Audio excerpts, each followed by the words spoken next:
my friend, I have a favor to ask. I'm running as a hero in the 2023 St. Jude Memphis Marathon weekend. St. Jude heroes are runners who fundraise while they train for their race, and I am proud to be a part of this nationwide alliance against childhood cancer. I want to help make sure that families never receive a bill from St. Jude for treatment, travel, housing, or food, so they can focus solely on helping their child live. Your donation, no matter the size, will help. Will you help me reach my fundraising goal? Please visit my fundraising page to show your support at fundraising.stjude.org/go-to/DonitaJ. That's DONITAJ. There's a link in the show notes. I can't thank you enough for helping the kids of St. Jude.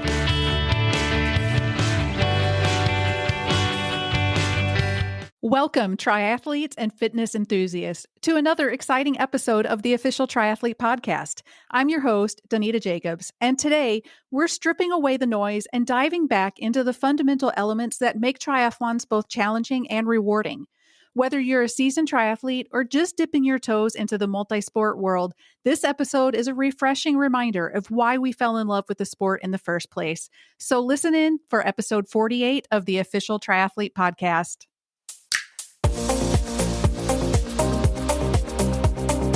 Hey, my friend. My name is Donita Jacobs. Some people know me as a nurse, a leader, and health expert. Other people know me as a coach, race official, and seasoned triathlete. But at the end of the day, I'm simply a friend with a mission. I want to help you transform your life. My goal isn't to help millions. My goal is to help you. Welcome to the official Triathlete podcast, where you will learn about all things multisport, broken down into bite-sized pieces, and how we can blend life demands with fitness goals. My approach is different because I am blending my 20-plus years of healthcare and athletic experience to help you be the healthiest, happiest, and most balanced athlete you can be. I believe in you, even if you don't. You really can reach those soaring goals, and I'm here to help you get there. I'm so glad you made it here. If you have a question or topic idea, get in touch and let me know. After all, this show is for you. Enjoy!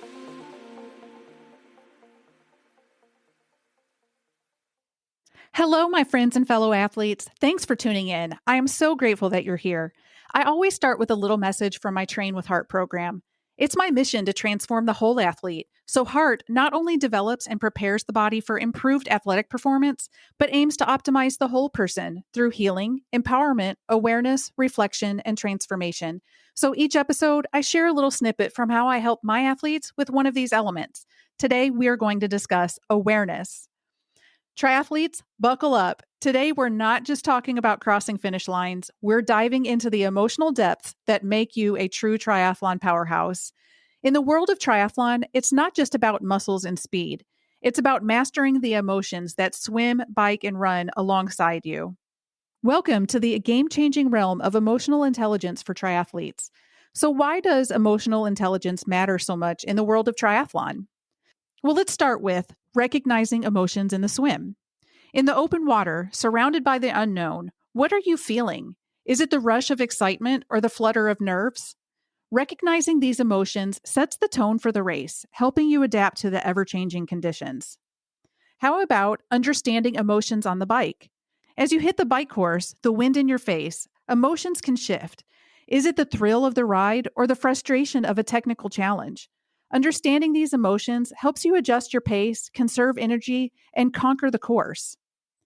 Or how about managing emotions on the run? The run where the body is tired, but the mind must stay sharp. Can you manage the fatigue, the mental battles? Triathletes with high emotional intelligence navigate these emotions, ensuring every step is purposeful and strong. So how does this emotional mastery impact your triathlon family? Well, number one, build connection during transitions. Triathlon transitions are more than just gear changes. They're moments of emotional shifts. High emotional intelligence means you can connect with fellow triathletes, share encouragement, and feed off the collective energy. Number two, handling team dynamics in relay races. In relay races, where teamwork is the secret sauce, emotional intelligence becomes your secret weapon. Understanding your team's emotional state, providing support during transitions, and celebrating victories, it's the glue that binds your relay family. And number three, inspiring others in training and races. Ever been the energy that lifts your training buddies during a tough session? That's the power of emotional intelligence. As a triathlete, you inspire others, not just with your speed, but with your emotional resilience, pushing everyone to go that extra mile. Triathletes, as you gear up for the swim, the bike, and the run, remember, it's not just about the physical endurance. It's about mastering the emotional journey. Stay emotionally intelligent, stay triumphant, and as always, stay legendary.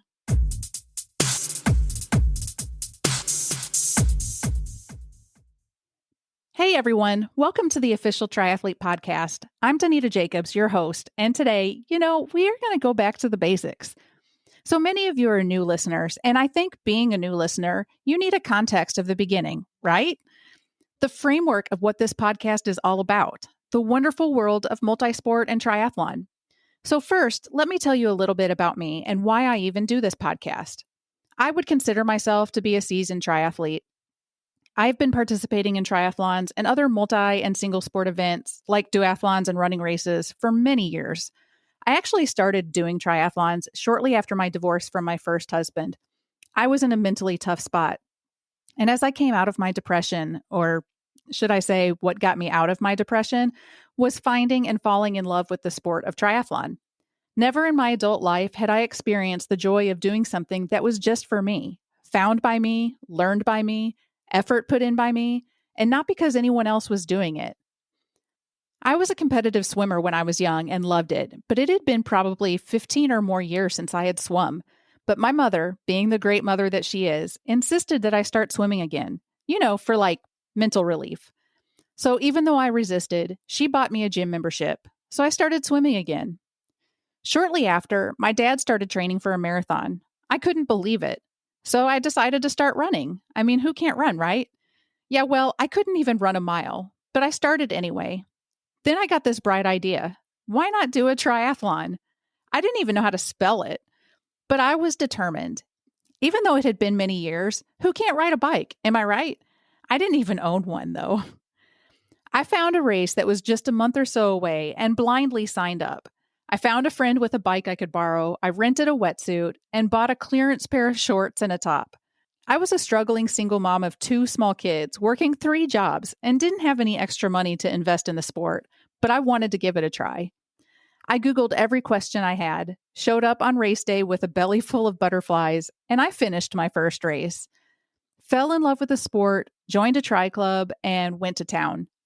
Over the years, I have finished 2 full Ironman races, a handful of half Ironmans, and countless other triathlons, duathlons, and running races, including a good number of marathons. After years of hearing, I wish I could do something like that, but I just can't. I became a coach so I could help aspiring and beginner athletes get started. Then a couple of years ago, I became a certified race official so I could give back to the triathlon community through education and keeping the sport safe and fair. And last year, I started this podcast to get the word out that you can do this. I'll say that again. You can do a triathlon, and I believe in you. So now that it has been a year and I have so many new listeners, I thought this would be a good opportunity to go back to the basics and talk about what triathlon is. So let's get started. All right, let's kick things off by talking about choosing the right triathlon distance for you. As a beginner, it's crucial not to bite off more than you can chew. Triathlons come in various distances, from sprints to Ironmans. We'll break down what each entails and help you figure out where to start, because the triathlon world offers a smorgasbord of options, and finding your sweet spot can make or break your initial experience. So, understanding the distances. Triathlons come in different flavors, from the sprint distance, which is like the espresso shot of triathlons, to half Ironmans, which is a solid middle ground, all the way to the Ironman, which is the granddaddy of them all. Each distance has its own unique challenges and appeals to different types of athletes. So the sprint, which is typically a 750-meter swim, a 20K bike, and a 5K run, is ideal for beginners. Shorter distances make it manageable for newcomers, and it's perfect for those looking to dip their toes into the world of triathlons. It's also great for people that are wanting to knock out a triathlon. Then there's the Olympic distance, which is typically a 1.5K swim, a 40K bike, and a 10K run. It's a step up from the sprint, providing a balanced challenge. It requires a bit more training and endurance and is popular among those wanting a bit more than a sprint but are not ready for the half Ironman. Then there's the half Ironman, which is a 1.2-mile swim, a 56-mile bike, and a 13.1-mile run. This is a significant step up in distance. It requires a more committed training regimen.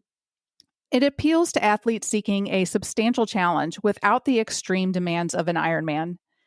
And then there's the full Ironman, which is a 2.4-mile swim, a 112-mile bike, and a 26.2-mile run. This is the pinnacle of triathlon distances. It's reserved for those seeking the ultimate test of endurance and is not really recommended for beginners without significant training and experience. For more information on triathlon distances, go listen to episode 9. Now, choosing your distance isn't just about picking numbers. It's about understanding where you are in your fitness journey and what you realistically want to achieve. Here are a few considerations. Think about your fitness level. Assess your current fitness level realistically. Beginners often find sprint or Olympic distances more manageable initially. Think about your time commitment. Triathlon training demands time. Consider your daily schedule and choose a distance that aligns with your available time for training. Listen to episode 31 for more info on how to fit in training into a busy schedule. Now think about your goals. Set realistic goals for your first triathlon. It's okay to start small and progressively challenge yourself. And then let's talk about enjoyment. Triathlon should be enjoyable. Choose a distance that excites you rather than overwhelms you. Remember, your first triathlon is just the beginning of your journey. You don't have to conquer an Ironman right out of the gate. Take the time to grow, enjoy the process, and celebrate each achievement. Triathlon is a sport that rewards consistency and dedication, so choose a distance that sets you up for long-term success. Okay, now that you've got your distances sorted, let's chat about gear. What do you really need, and what can you skip for now? From swim goggles to bike helmets, I've got you covered. The right equipment can make your training and race day experience smoother, so let's break down the essentials. First up, let's talk about swim gear. Whether you're hitting the pool or diving into open water, having the right equipment is key. So, first up is a swimsuit. Opt for a comfortable, snug-fitting swimsuit. Make sure it's suitable for both pool and open water swimming. Then there's goggles. Invest in a good pair of anti-fog goggles. Ensure they provide a watertight seal for clear vision. A swim cap reduces drag and helps keep your hair out of your face.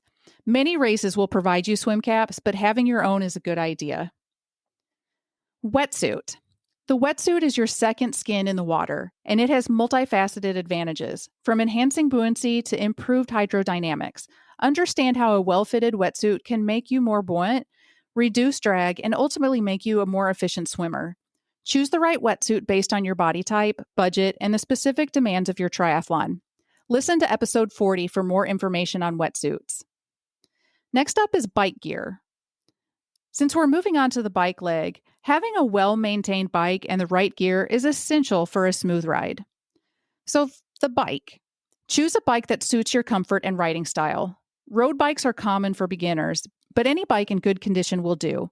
I go into more depth about choosing the right bike in episode 11. Go have a listen.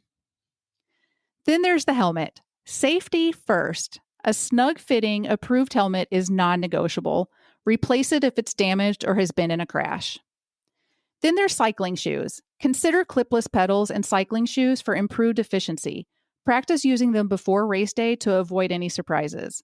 Listen to episode 12 for info on clipless pedals. And a repair kit. Carry a basic repair kit with spare tubes, tire levers, and a pump. Learn how to change a flat tire. It's a valuable skill. Now let's talk about what you'll need on the run. Keeping it simple, but essential. Running shoes. Invest in a pair of running shoes that suit your foot type. Make sure they're broken in before race day. Apparel. Wear moisture-wicking clothing to stay comfortable. Consider a race belt for your bib number. And hydration. Depending on race distance, a handheld water bottle or hydration belt can be beneficial. Practice drinking while running during training. Next is transition and miscellaneous items. This is a few items that make your transition and race day smoother. Triathlon-specific clothing.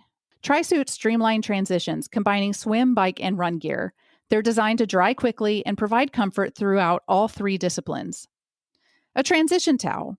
Lay out a small towel in the transition area for a clean space to step on. Use it to wipe your feet before putting on socks and shoes. And the race belt again. A race belt makes it easy to display your bib number during the run. It saves time compared to pinning and unpinning your bib. For more information on transitions, T1 and T2, listen to episodes 15 and 16 for some great tips for faster transitions and a step-by-step how-to guide. Remember, triathlon is not just about speed, but also about enjoying the journey. Invest in gear that suits your budget and aligns with your goals. You don't need the fanciest equipment to get started, but having the right basics will certainly enhance your experience. All right, time to roll up those sleeves and get into the nitty-gritty of training. We'll break down the basics of swim, bike, and run training, giving you a roadmap to follow. Spoiler alert, consistency is your new best friend. So first up is swim training. Swimming, the discipline that often keeps triathletes on their toes. Here are some key points to consider. Technique focus. Prioritize swim technique over speed initially. Consider taking swim lessons or working with a coach to refine your form. Consistency is key. Regular swim sessions, even if they're shorter, are more beneficial than occasionally long swims. Work on building endurance gradually. Open water practice. If your race involves open water, practice swimming in similar conditions. Get comfortable sighting and navigating in open water. For more detailed information, listen to episodes 7 and 8 all about how to start swimming and how to navigate open water and race day logistics. On to the bike, where you cover some serious ground. Let's talk about building those cycling legs. First up is time in the saddle. Consistent bike rides, varying in intensity, are crucial. Include both steady state rides and interval training. Brick workouts. Practice transitioning from the bike to the run with brick workouts. These help your muscles adapt to the unique demands of running off the bike. Listen to episode 17 for more info about brick training. Then there's hill training. Definitely incorporate hill training to build strength and improve climbing skills. Don't shy away from challenging terrain. It'll pay off on race day. For more information on cycling, go listen to episodes 11, 12, and 13. From choosing the type of bike for you to clipping in to common cycling mistakes, these episodes are packed with useful information. Finally, the run, where your legs carry you across the finish line. Here's how to approach your run training. Gradual progression. Increase your run mileage gradually to avoid injury. Include a mix of short, fast runs and longer, slower ones. Brick workouts, again. As with biking, include brick workouts to adapt to the transition from bike to run. These workouts simulate race conditions and improve your run performance. And running form. Focus on your running form to maximize efficiency. Consider having a gait analysis done to address any potential issues. For more information on running, listen to episodes 5 and 38. Now let's talk cross-training. Don't limit yourself to just swim, bike, and run. Incorporate strength training to improve overall fitness and prevent injuries. Pay attention to core strength. It's crucial for all three disciplines. Listen to episode 27 for info on strength training. Include flexibility and mobility exercises to enhance range of motion. Yoga or Pilates can be great additions to your routine. For more info on cross-training, listen to episode 33. Lastly, never underestimate the power of rest and recovery. Schedule regular rest days to allow your body to recover. Listen to your body. If you're feeling fatigued, it's okay to take a break. Listen to episode 39 for details on recovery strategies. Then there's nutrition and hydration. Fuel your training with proper nutrition and stay hydrated, especially important on longer training days. Training for a triathlon is a journey, not a sprint. Be patient with yourself, celebrate the small victories, and enjoy the process. Remember, consistency and a well-rounded approach will make you a stronger, more resilient triathlete. Now, moving on. Triathlons are as much about what happens outside the race as during it. Let's talk nutrition and recovery. I'll share some simple yet effective fueling strategies and recovery techniques that'll keep you going strong. Before we hit the road, water, or track, let's talk about what you put into your body. This is for pre-race nutrition. So carb loading. A balanced carbohydrate-rich meal the night before the race is a tradition for a reason. Focus on complex carbs like pasta, rice, and potatoes, but don't forget your proteins and fats. Start hydrating well before race day. Aim for a balance of water and electrolytes. And then for the morning fuel, have a light, easily digestible breakfast a few hours before the race, including carbs and a bit of protein. Think oatmeal or a banana. Now for fueling during the race. As you're conquering each leg of the race, keeping your energy levels up is crucial. For hydration stations, take advantage of them on the course. Sip water or a sports drink regularly to stay hydrated. Pack energy gels or bars for longer races. Experiment with different brands during training to find what works for you. And mind the timing. Consume nutrition strategically during the race. Don't wait until you're hungry or fatigued. Now for post-race recovery.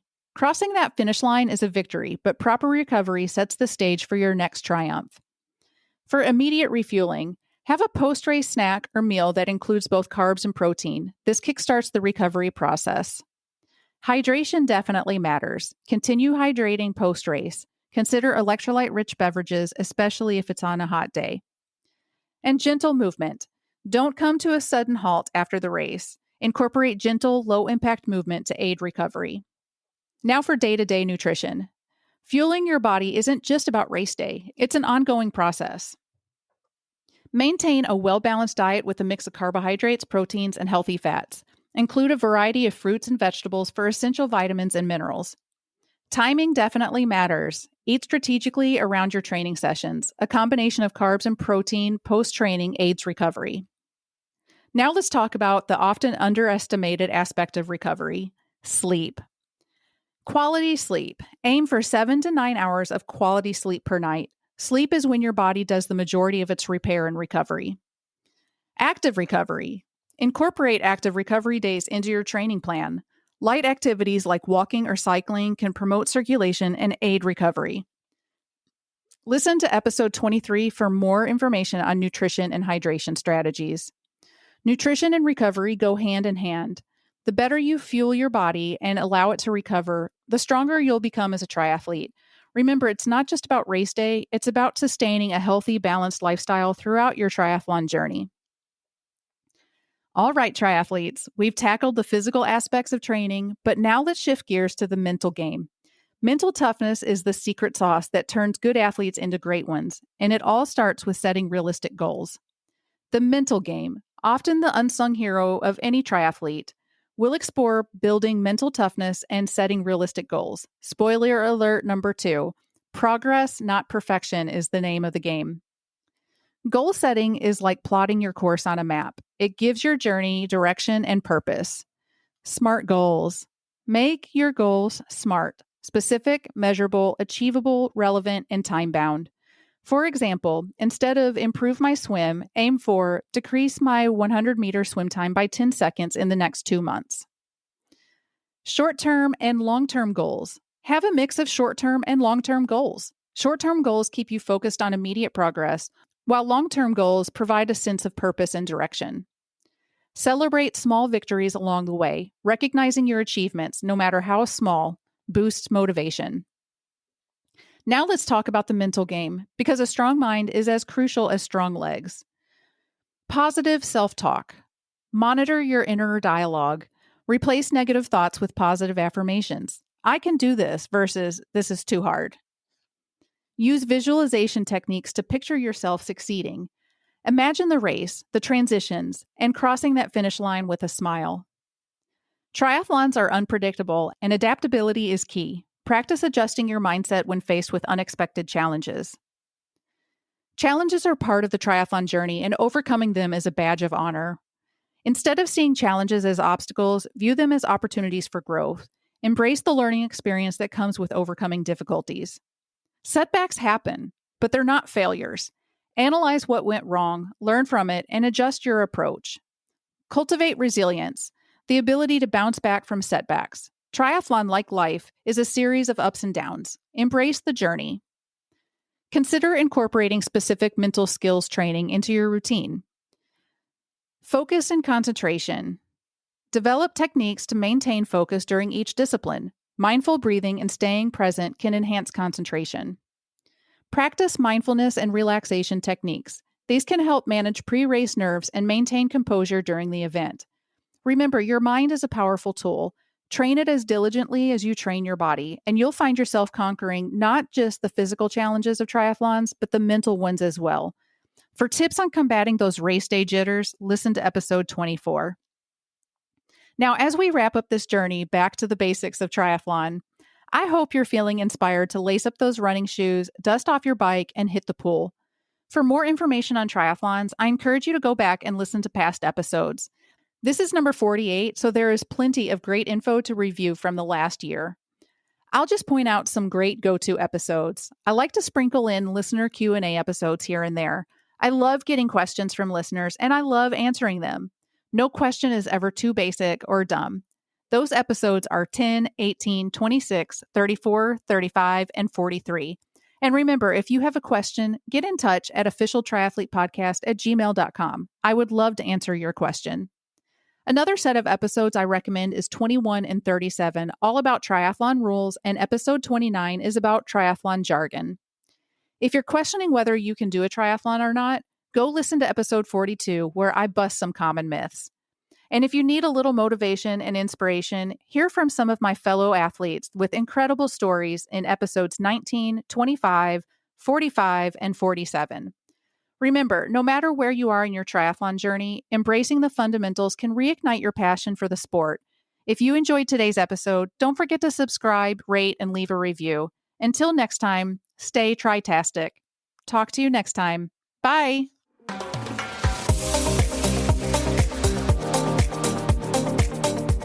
That's all for now. Thanks for tuning in. I want to get to know you, so head over to trynursecoaching.com and sign up for a free 30-minute goal-setting session. Love the show? I'd be forever grateful if you left a review and shared the podcast with your friends. And remember, do things that are hard.